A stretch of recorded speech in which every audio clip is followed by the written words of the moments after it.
Assalamualaikum. Eid Mubarak to all my social media family. May this Eid bring lots of joy, happiness, and peace to our hearts.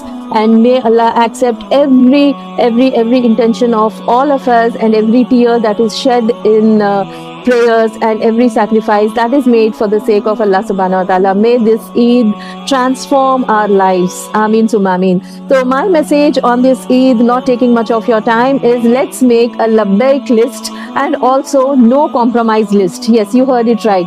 Labbaik list is for every act that is ordained by Allah subhanahu wa ta'ala, and you are right in front of him saying, here I am, starting with azan. So let's make it a point to not to skip a salah. When you hear to the call of Allah, that is azan, then you say labbaik. When Allah wants us to recite Quran and spread the message of Quran, understand it, then it's labbaik. When Allah wants us to, be kind to our parents, compassionate with our parents, not to say oof to them, then it's labbaik. When Allah wants us to be caring towards our relatives, friends, and even neighbors, then it's labbaik. When Allah wants us to soften our tone and be humble and polite in our dealings, then it's labbaik. When Allah wants us to safeguard our tongue, not to gossip or not to backbite or not to lie, then it's labbaik. When Allah wants us to be modest in our clothing and safeguard ourselves from extravagance, then it is labbaik. So the list goes on. So let's make a labbaik list and make it an outcome of this Eid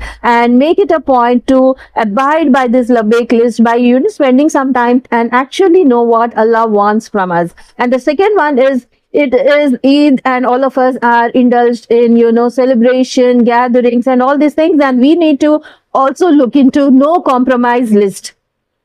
Let's not compromise on our prayers. Let's not compromise on, spending so much extravagantly. Let's safeguard our tongues. No compromise on backbiting, because this is a time when we have relatives together and we might fall out of place. And no compromise on,